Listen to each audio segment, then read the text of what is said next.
Bon les amis, bonjour à tous et aujourd'hui on se fait clairement chier, hein. Pour être très honnête et très direct, il se passe rien. Heureusement pour nous, quand un cours normalement se compresse, à un moment la pression explose et ça va dans un sens ou dans l'autre, peu importe, mais on retrouve de la volatilité. Pour ma part, j'ai installé devant vos yeux ici, vous le voyez bien, un triangle qui semblerait casser vers le bas. Après, il y a moyen de l'adapter pour dire qu'on est encore dans le triangle. C'est-à-dire par exemple, hein, on va chercher bel et bien ce bas-là, on étend de cette manière-là et on dit qu'on est encore dans le triangle. Malgré tout, il y a un moment où, peu importe le triangle finalement, qu'il soit un peu plus large ou moins large, il y a un moment où on va sortir des bornes qui sont claires et ça va breaker à la hausse ou à la baisse cette affaire-là. Malgré tout, vous le savez également, beaucoup de malgré tout aujourd'hui, vous avez entendu, moi, de mon côté, j'ai un décompte Wave et j'étais là devant mon écran, tout simplement, en train de me dire: «Mais qu'est-ce qu'il est en train de nous faire? Quel pattern extrêmement compliqué il est en train de dessiner?» parce qu'en Wave, ceci n'est pas un triangle. Alors oui, c'est un triangle de manière chartiste simple. Ça se resserre et cetera. Il y a un support et une résistance qui, eh bien, convergent. C'est un triangle de manière chartiste simple. Mais en Wave, c'est pas le cas. Les proportions des vagues ne sont pas bonnes et cetera. C'est-à-dire qu'on va partir maintenant sur le plan Wave et c'est très compliqué, d'accord? Alors c'est très compliqué et donc la «solution» entre guillemets au puzzle que je suis en train de construire avec vous, c'est ceci. Alors vous voyez bien, on aurait fait une W, une X avec, eh bien, tout simplement un rebond extrêmement foiré, c'est-à-dire qu'on a été chercher pardon, les 61,8 seulement de la sous-figure de la X ici, mais je vais en parler. Et puis après, ben, tout simplement, normalement, un écrasement de ce dernier pour aller rechercher des objectifs très bas. Et quand je dis très bas, c'est vraiment aller retourner vers les 17 800, 17 700 $, c'est-à-dire faire un double bottom, revoir le bottom précédent, voilà, ça va faire de nouveau peur à tout le monde et cetera, si c'est bel et bien ce scénario-là qui, eh bien, se concrétise. C'est-à-dire que plus précisément maintenant en 4 heures, c'est trop grand. On va passer en horaire et essayer de voir ça de manière plus précise.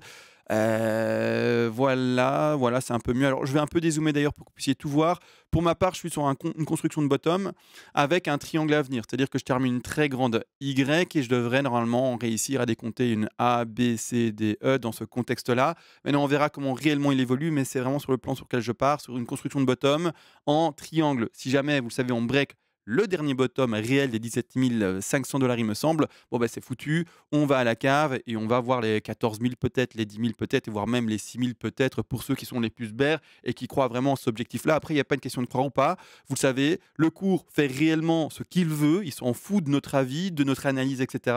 Il va là où il va. Et donc, de cette manière-là, les investisseurs, je le rappelle encore et toujours, le clou que je tape et que je tape et je tape, on fait du DCA. C'est-à-dire qu'on achète par palier de temps, un peu toutes les semaines, un peu tous les mois, sur une période de 6 mois à 1 an et demi pour ma part. Ça semble en tout cas correct pour avoir un prix d'entrée tout à fait lissé et moyen par rapport au bottom réel qui aura lieu sur le BTC, qu'il soit connu maintenant ou qu'il soit bien entendu connu également plus tard. Stop! Est-ce que tu as été voir ma chaîne secondaire? Allez, va voir, va voir, va voir! Maintenant, on va zoomer là-dessus. Vous voyez le plan global et nous, en fait, on fait du microscopique, hein. Il faut comprendre qu'on est vraiment dans du détail. Malheureusement, le manque de volatilité, eh bien, fait qu'on a, eh bien, ces petites analyses minuscules qui se font ici en horaire. Mais non n'empêche, on agrandit ça et quand moi je décompte ça, premièrement, je me suis aussi dit: «Bah, triangle». Alors j'ai essayé de dessiner un triangle, par exemple, hein, et je vais montrer, un des triangles possibles. A, B, mal placé, C, D, puis on va chercher une E, mais vous voyez bien que le triangle, les proportions sont dégueulasses. Donc du coup, pas ce triangle-là. Peu importe, j'ai posé juste mes vagues pour voir s'il y avait vraiment un triangle de possible. A, B, ça commence bien. C, c'est pas dégueulasse. Malheureusement, D commence à être dégueulasse et E est complètement dégueulasse également.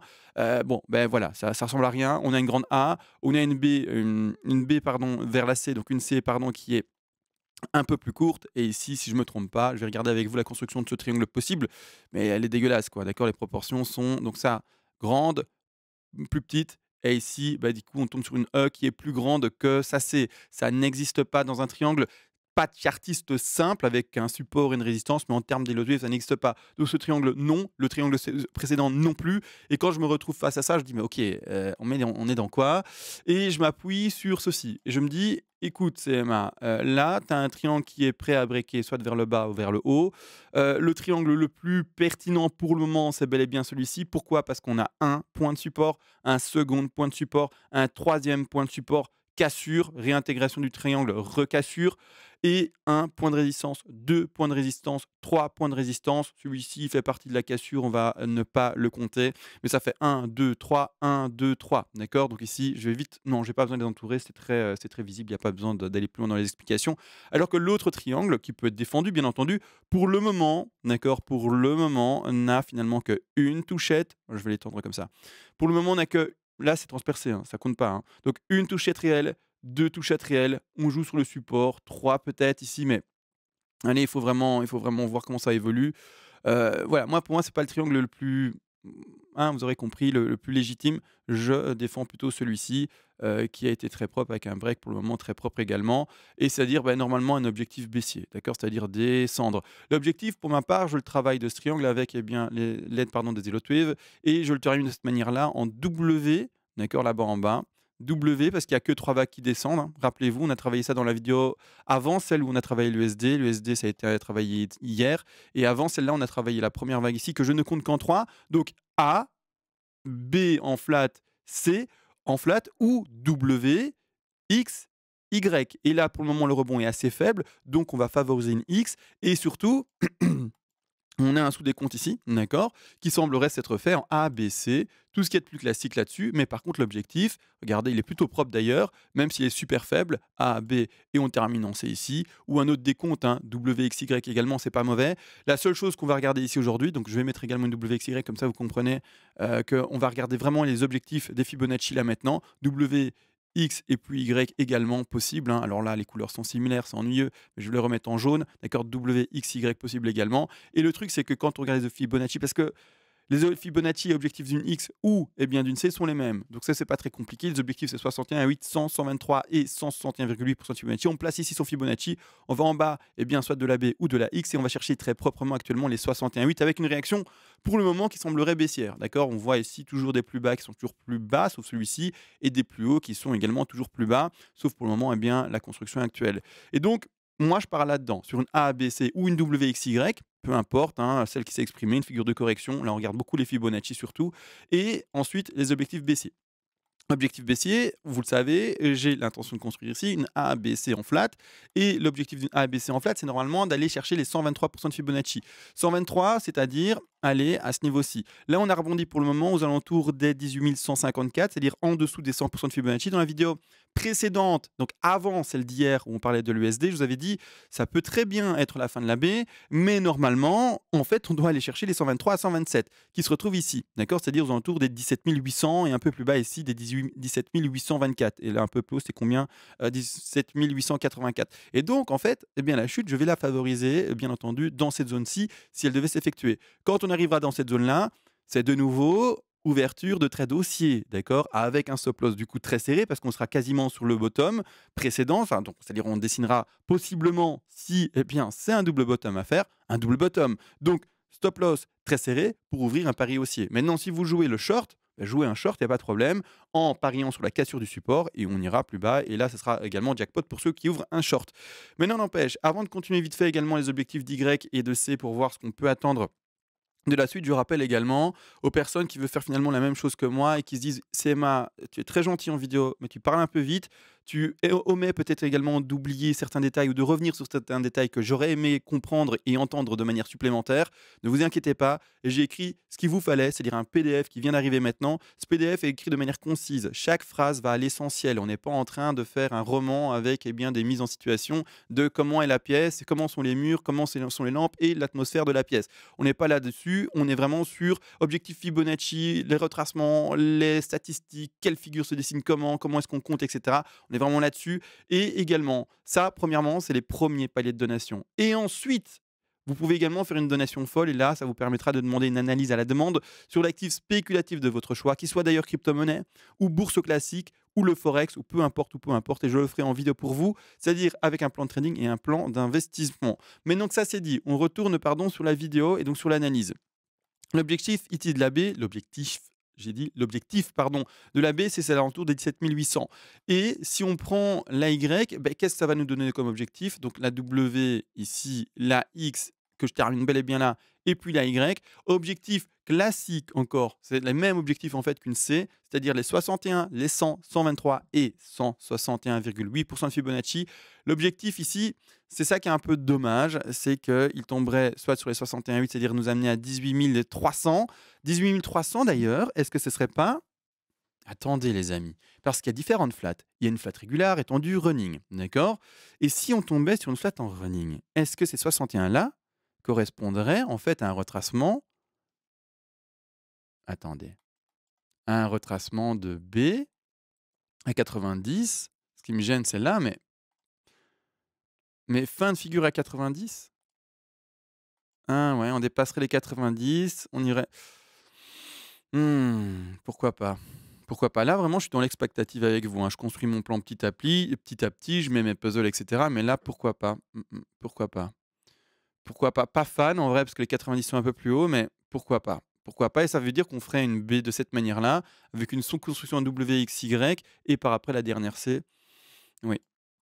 Pourquoi pas? Possible. Je la note et on verra comment ça se construit. Là, pour le moment, je m'amuse pas à décompter ça, d'accord? Là, c'est ultra complexe. On laisse ça de côté. On attend une réaction plus franche pour valider telle ou telle vague. Là, pour le moment, c'est latéralisation totale et c'est un peu comme quand vous êtes, je sais pas moi, face à un énorme tableau. Je sais pas si vous avez déjà été dans les musées, mais il y a des tableaux qui font des mètres et des mètres et des mètres de haut et à la fois de large. Si vous mettez le nez sur le tableau, vous allez peut-être voir le cheval qui est peint devant vous, mais vous n'allez pas voir toute la bataille qui est dans tous les sens. Et donc, c'est un peu la même chose. Si on va zoomer sur ça et essayer d'analyser ça, alors qu'en fait, le mouvement est peut-être encore extrêmement long, eh bien, en fait, on va essayer d'analyser un truc qui est minuscule, alors qu'en fait, l'image, c'est pas juste un cheval. L'image, c'est un combat, tout simplement, avec effectivement un chevalier dans les combats. Mais c'est la même chose ici, d'accord? On va pas, quand c'est des figures aussi petites, avec si peu de volatilité, se mettre le nez dessus et essayer de trouver une figure. On laisse la chose se faire. Ce qu'on a fait du coup ensemble maintenant, c'est travailler les plus grandes des volatilités de ce que le BTC nous a proposé ces dernières heures. Mais ces petits machins, ces petits gribouillis où il n'y a aucune volatilité, regardez bien, on est en train, là, hein, de bouger entre les 18 865 $ et un peu plus bas ici, les 18 989 $ depuis plus de 3 heures, d'accord? Et encore, si on prend une time frame un peu plus grande, on est en train d'osciller entre les 19 124 $ et ici un peu plus bas, on va dire les 18 864 $ depuis maintenant le 25 septembre à 1 h du matin. Donc clairement, ça nous fait maintenant une journée quasiment où on est nulle part. Et on attend une prise de décision. Tout le monde est sur l'expectative, sur vraiment l'attente d'un mouvement plutôt agressif, vu eh bien, voilà, la contraction que l'on a, vraiment la compression du cours. Et donc, on laisse maintenant eh bien, faire le cours pour voir cela. Je pense que j'ai tout dit. Vidéo finalement qui... Est-ce qu'elle amène un résultat réel par rapport au trading? Moi, je ne traderai pas ça. En termes de scalping, voire même de trade horaire, je ne traderai pas ça. Maintenant, si vous voulez vraiment jouer la cassure d'une résistance ou d'un support par rapport à une charte plus simple, ça va. Mais en termes d'Elliott Wave, je ne le traderai pas. En termes d'Elliott Wave, hein, vous avez bien entendu, hein, là, je ne le traderai pas. En termes de résistance et support simple, pourquoi pas.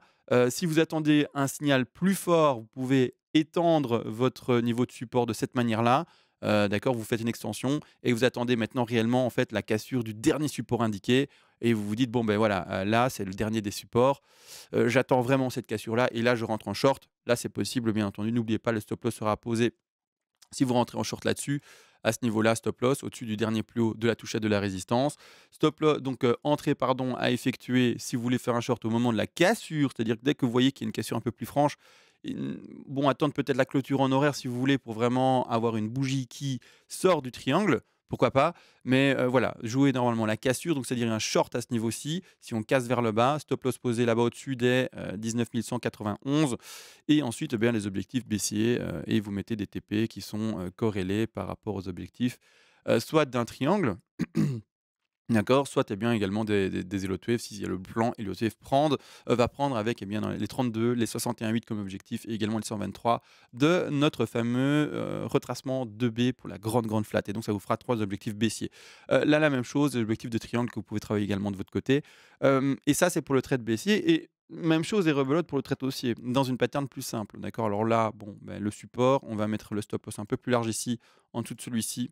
Après, si vous voulez le mettre là, vous pouvez, mais voilà, moi je le mettrais là par rapport au support, parce qu'il y a pas assez de touchettes pour moi. Il y en a une et 2 là, c'est vraiment très peu. Après, si vraiment ça pète vers le haut de cette manière-là, beh, ça pètera vers le haut et c'est comme ça et ça, c'est la vie et c'est-à-dire que l'autre trade, et beh, ce serait ouverture de trade au moment de la cassure de la résistance, donc un peu plus haut, d'accord? Avec un stop loss vachement plus bas ou un peu plus bas, ça c'est vous qui le voyez et à ce moment-là également les objectifs haussiers et objectifs haussiers, parce que là, c'est vrai que je les ai pas donnés, parce que si on est vraiment haussier, en fait, les objectifs haussiers, ça serait qu'on ait fini étonnamment, eh bien, là-bas en bas, la baie, donc une baie extrêmement courte, c'est-à-dire une baie de cette manière-là extrêmement courte, d'accord que la WXY ne se serait pas du tout exprimée, tout ça, ça non plus, et qu'on serait déjà en train de faire une C avec une ending diagonale.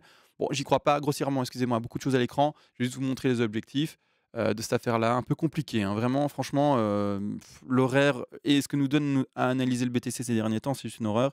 Mais ça veut dire qu'à ce moment-là, cassure du triangle vers le haut, vous devriez déjà prendre un premier TP à 61,8, ce qui est étonnant, mais très rapidement ici aux alentours des prix pardon, des, 19 171, donc c'est-à-dire un TP, donc revente de sa position ouverte en trade.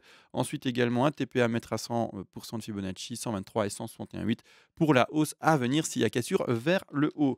Malgré tout, voilà, c'est moi je partirais d'abord sur une correction et puis un pump. Mais voilà, après on verra. On verra, là vraiment les EOT elles attendent de se poser. Si on descend, il y a un trade à ouvrir en EOT en bas, c'est-à-dire vers les 17 000, j'avais dit combien? 17 800, hein, là-bas en dessous, hein, heu, tout simplement. Mais sinon, donc c'est-à-dire vers les 17 800, c'est ça que j'avais dit, hein, 17 800 dans ces zones-là. Mais autrement, il y a pas de trade à ouvrir pour le moment en EOT selon moi, d'accord? Enfin, faites comme vous voulez, hein, mais en EOT non. Voilà, tout a été dit, excusez-moi, je m'exprime un peu en hésitation, mais c'est parce que c'est une hésitation, ce qu'on voit à l'écran. Vous entendez ça dans mon ton de voix, vous entendez ça dans ma manière de m'exprimer, c'est une hésitation réelle. Il y a pas la moindre figure propre là, pour le moment, à l'écran qui s'est écrite et donc on attend, d'accord? J'ai quand même fait une vidéo. Pourquoi aujourd'hui du coup? C'est «Emma, mais pourquoi tu as fait une vidéo?» Tout simplement pour vous montrer comment en fait ça se passe. C'est-à-dire que les hot waves ou l'analyse de manière plus générale, c'est pas tous les jours. Et ben voilà, j'ai mon résultat clair. Je sais maintenant, grâce aux Elot Wave ou grâce à je sais pas quelle autre analyse possible, bah, ce que je vais ouvrir comme trade. Parfois, c'est du les gars, je sais pas trop, ouais, je traderai pas ça parce que voilà. Et il faut l'entendre et l'intégrer, ça, que il n'y a pas de formule magique et que parfois, ben, on ne sait pas du tout. C'est même pas qu'on ne sait pas parce qu'on ne sait jamais en fait ce que va faire le cours. Il n'y a pas de je sais ce que va faire le cours. C'est juste j'ai une conviction en un trade et un mouvement possible du cours.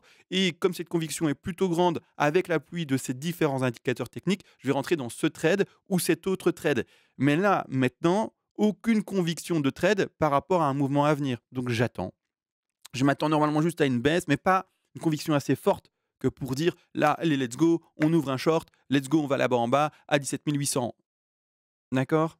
Pas assez fort. Donc je vais ici rien dire et juste attendre, l'évolution de ceci et vous montrer, bah, finalement, de manière journalière, le travail d'un analyste graphique, d'accord? Un chartiste et puis c'est tout, d'accord? On va pas plus loin. Sur ce, on se laisse, on se retrouve à demain les amis et sur ce, ciao!